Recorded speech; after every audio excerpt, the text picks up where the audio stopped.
On a fait un petit sondage là-dessus et on s'aperçoit que finalement ça tourne essentiellement autour du social pour les chefs d'entreprise. C'est d'abord en premier à 75%, c'est comment arriver à diminuer les charges patronales et salariales sur les salaires.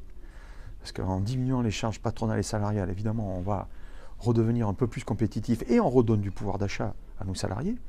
Donc ça, c'est un premier sujet. Le deuxième sujet, c'est le recrutement. On a un souci de recrutement en France, essentiellement dans la région PACA, sur des métiers en tension.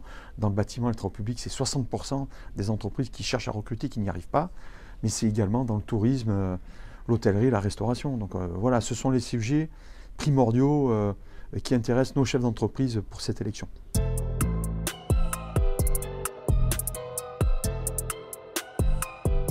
C'est essentiellement le foncier, parce qu'aujourd'hui, faire l'analyse des besoins en industrie, il est fait assez rapidement. On voit bien que sur l'industrie du médicament, on n'est plus assez présent. Même si on fait encore quelques assemblages ici, les produits de base sont fabriqués en Chine. Alors qu'avant, on les faisait chez nous.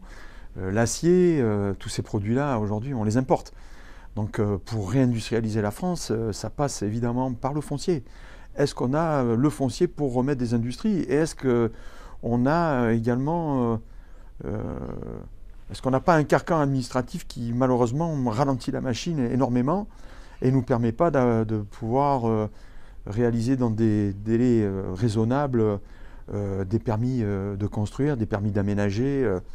Voilà, tout ça c'est très compliqué aujourd'hui. On a, malgré ce qu'on peut dire, les gouvernements se sont succédés, on nous a parlé de simplification, de décomplexification.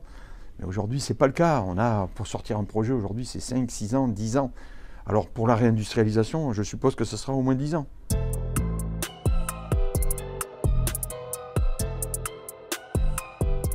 L'impact, il n'est pas direct, puisque aujourd'hui, les échanges commerciaux avec la Russie et l'Ukraine, c'est 900 millions. Et il faut savoir que la région PACA, aujourd'hui, a des échanges commerciaux à hauteur de 68 milliards pour la région Provence-Alpes-Côte d'Azur, que ce soit de l'import ou de l'export. Donc vous voyez, 900 millions sur 68 milliards, l'impact, il n'est pas direct. Par contre, il est indirect, parce que c'est le coût de l'énergie, c'est effectivement les industries, malheureusement, que nous avons sous-traitées pour la plupart aux autres pays européens, essentiellement l'Allemagne. Et effectivement, on a des usines en France qui ferment parce qu'on n'a pas l'acier, parce qu'on n'a pas les tôles, parce qu'on n'a pas les matières premières qui permettent effectivement de faire tourner nos usines automobiles, etc. Alors pour la région PACA, l'impact, il est essentiellement sur les carburants.